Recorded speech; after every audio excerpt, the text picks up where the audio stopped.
بسم اللہ الرحمن الرحیم رب اشرح لی صدری ویسر لی امری واحلل عقدۃ من لسانی یفقہوا قولی۔ روضہ حضرت علی نجف اشرف، شیر خدا کا روضہ، اور آپ دیکھیے کیا بمبئے انوار کیا کہنے ہیں۔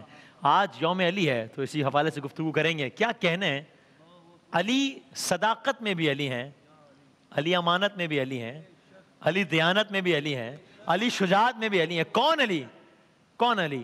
سرکار دو عالم صلی اللہ علیہ وآلہ وسلم نے تبلیغ دین کے لیے اپنے قبیلے کی دعوت کی، پیغام دینے کے بعد سرکار دو عالم صلی اللہ علیہ وآلہ وسلم نے ان سے پوچھا، مکالمہ سنیں، بتاؤ آپ میں سے کون میرا ساتھ دیتا ہے؟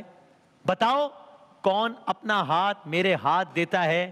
وہ اٹھا، علی اٹھے، وہ اٹھا اور بولا میں اگرچہ عمر میں کم ہوں، وہ اٹھا اور بولا میں اگرچہ عمر میں کم ہوں، میری آنکھوں میں ہے آشوب گویا چشمے پر نم ہوں، میری آنکھوں میں ہے آشوب گویا چشمے پر نم۔ یہ محبت دیکھیے مصطفیٰ اور مرتضیٰ کی صلی اللہ علیہ وآلہ وسلم۔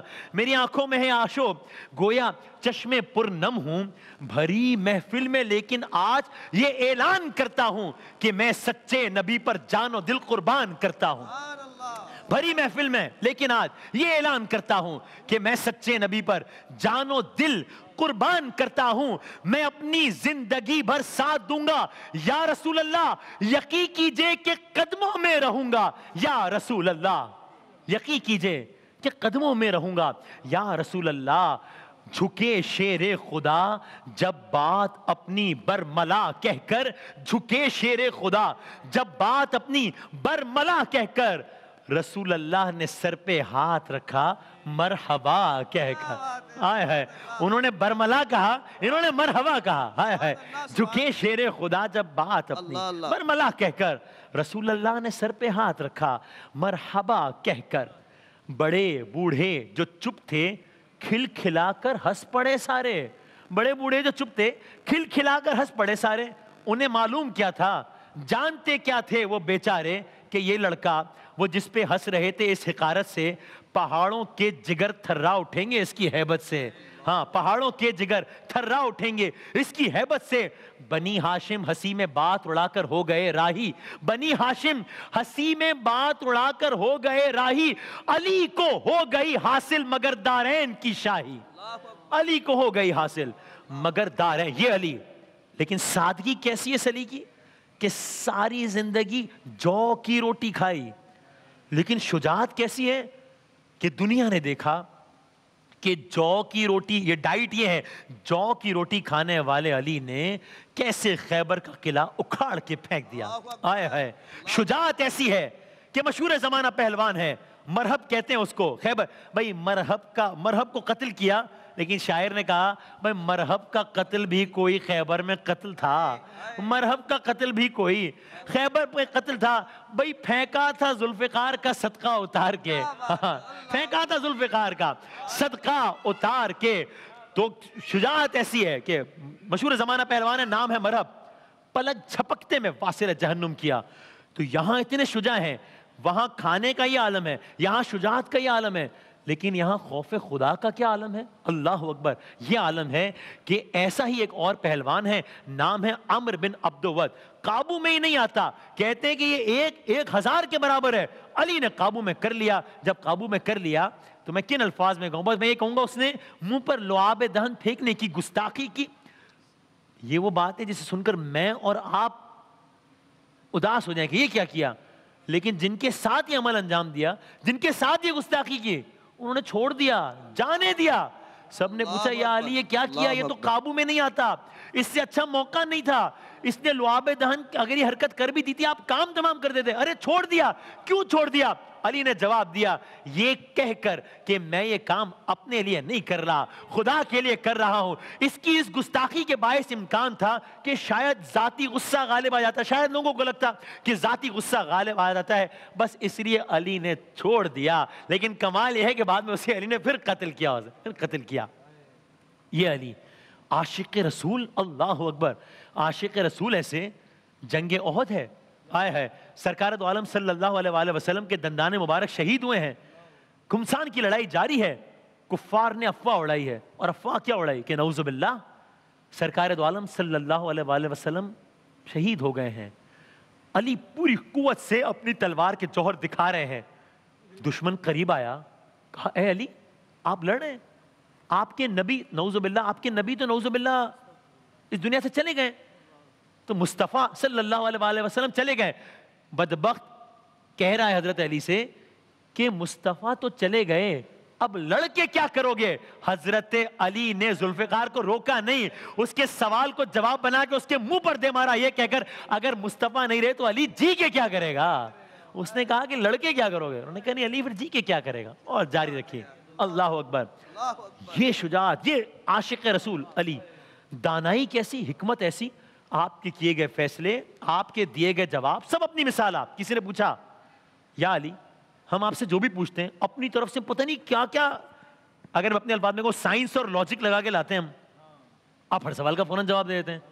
یہ کیا محل, ہاں باب العلم ہے بھائی, ہاں انا مدینۃ العلم وعلی بابها, باب العلم ہے. لیکن پوچھا کہ آپ سے پوچھتے ہیں آپ فوراً جواب دیتے ہیں. جواب میں علی نے ایک سوال کر دیا, وہ سوال ہی جواب بھی تھا. جب اس نے کہا کہ علی آپ سے کچھ پوچھتے ہیں آپ فوراً جواب دیتے ہیں, یہ کیسے ممکن ہے؟ آپ نے فوراً سوال کیا اچھا تمہارے ہاتھ کی انگلیاں کتنی؟ اس نے کہا 5. علی نے کہا تم نے سوچا نہیں, فوراً بتا دیا, یہ بات سوچی نہیں. انہوں نے کہا کہ یا علی اس میں سوچنے کی کیا ضرورت ہے, تمہیں معلوم ہے. کہا بس جس طرح تمہارا ہاتھ تمہارے سامنے کی بات ہے اس طرح کائنات علی کے سامنے کی بات ہے. بھائی جس طرح تم نے نہیں سوچا کہ ہاتھوں میں کتنے, اس طرح علی کو کیا سوچے گا؟ آئے ہے کیا کہنے. کہا کائنات کے علم میرے سامنے کی بات ہے جو میرے آقا مصطفیٰ صلی اللہ علیہ وآلہ وسلم نے عطا کیے ہیں. حضرت صالح علیہ السلام کا قصہ آپ سب نے سنا ہے کہ کیسے ان کی قوم نے اونٹنی کو قتل کیا تھا. سرکار نے فرمایا اے علی پچھلی امتوں کا شقی ترین شخص وہ ہوگا جس نے صالح علیہ السلام کی ناقۃ اللہ کہا تھا, جس نے صالح علیہ السلام کی اونٹنی کو قتل کیا, اور میری امت میں شقی ترین شخص وہ ہے جو آپ کی داڑھی آپ کے سر کے خون سے رنگین کرے گا. آج وہ دن ہے 21 رمضان المبارک, 21 رمضان المبارک, یوم شہادت حضرت علی. دن ہے 18 رمضان المبارک کا, آج سے 3-4 دن پہلے حضرت علی اپنی بیٹی جناب ام کلثوم کے ہاں روزہ افطار کیا. جناب ام کلثوم نے اپنے بابا کے سامنے روزہ افطار کرنے کے لیے 2 کھانے رکھے. کہا بیٹا ان میں سے ایک اٹھا لو. تو بابا جان آپ سارا دن روزے کی حالت میں رہے ہیں, خدمت خلق میں مصروف رہے ہیں, کھا لیجئے. کہا نہیں بیٹا میں نے ساری زندگی تمہارے نانا رسول خدا کو ایک ساتھ کبھی 2 کھانے کھاتے نہیں دیکھا, تو میں کیسے کھا لوں, نہیں کھا سکتا. آئے ہے 19 رمضان المبارک علی بیت علی سے چلے, یعنی اپنے گھر سے. اگر وہ منظر بھی دکھا سکیں جو حضرت علی کا گھر ہے نجف اشرف میں, یہ حضرت علی کے گھر کا بیرونی منظر ہے. یہاں آپ دیکھ رہے ہیں یہ داخلہ ہے باب الدخول الرجال, یہ حضرت علی کا جو گھر ہے ظاہر آج اس حالت میں ہے. تو یعنی یہ جو واقعہ آپ کی خدمت میں عرض کر رہے ہیں بس یہ عجب نہیں, یہی کہیں کا معاملہ, اس گھر کا صحن ہے. ظاہر یہ تعمیرات جدید دور کے مطابق ہے, لیکن یہ وہ مقام ہے جہاں حضرت علی کی رہائش تھی, تو یہ بیت علی ہے. تو بس جو خدمت میں آپ کی عرض کریں وہ عجب نہیں, یہی کہیں کا واقعہ ہے. 19 رمضان المبارک ہے, یہ بیت علی کا اندرونی منظر ہے, حضرت علی کے گھر کا اندرونی منظر ہے جو آپ اس وقت دیکھ رہے ہیں. 19 رمضان ہے, ساری رات عبادت خدا میں علی مشغول رہے ہیں. صبح صادق کے وقت اذان ہوئی ہے. خدائے لم یزل کا یہ عظیم اب اپنے خالق کی بارگاہ میں سجدہ ریز ہونے کے لیے خانہ خدا کی جانب چل پڑا ہے. صحن خانہ میں آیا, یہی صحن ہے بس, تو عجب نہیں کہ بس یہی کہیں ہو گیا معاملہ. وہ اگر گھر دوبارہ دکھا سکیں تو وہ جو صحن دیکھ رہے تھے وہی صحن خانہ میں آئے, آسمان کی جانب نگاہ کی اور ایک جملہ کہا, کیا؟ اے چشم فلک, 19 رمضان, اے چشم فلک گواہ رہنا تو نے نماز کے وقت کبھی علی کو بستر پہ سویا نہیں پایا ہے. ہاں آپ نے اپنے گھر میں بطخیں وغیرہ پال رکھی تھی, وہ بے زبان پرندے بار بار آپ کی قبا کے دامن کو پکڑ لیتے جب آپ جا رہے تھے مسجد کوفہ میں, پکڑ لیتے. شاید اپنی زبان میں یہ کہہ رہے تھے کہ آقا نہ جائیے. ہاں شاعر نے کہا زنجیر و در یہ کہتے تھے مولا نہ جائیے, مرغابیوں کی تھی صدا آقا نہ جائیے, تھا آسماں پہ شور کہ مولا نہ جائیے, بچے پکارتے تھے کہ بابا نہ جائیے, کیوں آسمان سرخ ہے یہ کیسا راز ہے, مسجد میں آخری یہ علی کی نماز ہے. مسجد میں آخری یہ علی کی نماز. اب یہ بیت علی دیکھ رہے ہیں, یہ مسجد کوفہ کا منظر ہے. اب یہ بیت علی سے اگر کہا جائے تو بس یہ ایک یعنی 2 منٹ کی واک کا ہے. آج بھی بیت علی اور مسجد کوفہ میں 3 سے 4 منٹ کا واکنگ ڈسٹنس ہے. تو یہ جو آپ منظر دیکھ رہے ہیں, اگر بیرونی منظر دکھا سکیں مسجد کوفہ کا, پھر اس مقام کی طرف آئیں گے, تو یہ مسجد کوفہ کا بیرونی منظر ہے. یہ علی علیہ السلام یہاں تشریف لائے, بس عجب نہیں یہیں کہیں وہ مقام ہوگا, تشریف لے گئے. قاتل ہے, نام ہے عبد الرحمن ابن ملجم ملعون. مسجد میں سو رہا ہے. علی علیہ السلام گئے, دیکھا, پاس گئے, بیدار کیا. کہا, کیا کہا؟ کہا اٹھ, نماز کے وقت سویا نہیں کرتے. یہاں رک کر ایک جملہ میں نے علماء سے سنا, وہ دہرانے کو دل چاہتا ہے, اپنے لیے کہہ رہا ہوں میں, کہ جس علی کو نماز کے وقت اپنے قاتل کا سونا پسند نہیں ہے, وہ نماز کے وقت اپنے چاہنے والوں کا سونا کیسے پسند کریں گے؟ اللہ, یہ علماء کرام سے میں نے جملہ سنا کہ اسے اپنے قاتل کا سونا پسند نہیں ہے تو اپنے چاہنے والوں کا سونا وہ علی کیسے پسند. پس حضرت علی آئے ہے, پس علی اللہ تعالیٰ کی بارگاہ میں سجدہ ریز ہو رہے ہیں. اذان ہو گئی, اذان فجر ہو گئی, نماز کا علی آ گئے, بیت علی سے چلے, مسجد کوفہ پہنچے, ابن ملجم عبد الرحمن ابن ملجم کو اٹھایا, نماز کا آغاز ہوا, نماز فجر ہے. علی بارگاہ میں, خداوند تعالیٰ کی بارگاہ میں سجدہ ریز ہوئے ہیں. یہ ملعون اپنے ارادے سے اٹھا ہے, علی کی جانب چلا ہے, علی نماز کی ادائیگی کر رہے ہیں. ارے یہ تو وہ علی ہے کہ جب پیر میں ایک کانٹا یا کوئی چیز چبھ گئی تھی اور وہ نکالتے وقت تکلیف ہوتی تھی, تو مشورہ یہ دیا گیا کہ اس کو نکالنے کا ایک بڑا آسان طریقہ ہے. ارے آسان طریقہ کیا, یہ تو جیسے ہی نکالتے ہیں تو شدت درد سے کرا اٹھتے ہیں. علی کا ایک بڑا آسان طریقہ ہے, اس وقت نکالو جب علی نماز پڑھ رہے ہوں. تو جب علی نماز پڑھ رہے ہیں پھر علی یہاں نہیں ہے, پھر علی وہاں ہے. تو یہ تو وہ علی ہے, وہ علی نماز پڑھ رہے ہیں. اذان فجر ہو گئی, نماز فجر کا آغاز ہو گیا, علی نماز پڑھ رہے ہیں. ابن ملجم بڑھا, آگے بڑھا, یہاں تک کہ وہ لمحہ آیا کہ جب سر اقدس پر زہر آلود تلوار کا وار کیا. شاعر نے کہا جب گردنیں جھکی ہو تو سر کاٹتے ہیں لوگ, جھکتا نہیں وہ سر جو صدا سر فراز ہو.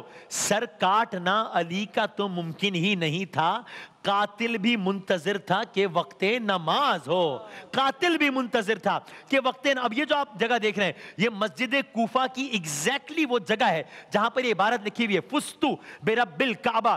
یہ ایگزیکٹلی وہی جگہ ہے کہ جہاں پر یہ واقعہ پیش آیا. یہ مسجد کوفہ کے اندرون کا وہ منظر ہے کہ جہاں پر شہادت حضرت علی کا واقعہ پیش آیا. بس یہی کہیں سجدے سے علی نے سر اٹھایا, جبین علی سے خون روا تھا, جبین علی سے خون روا تھا, زبان علی سے شکر روا تھا.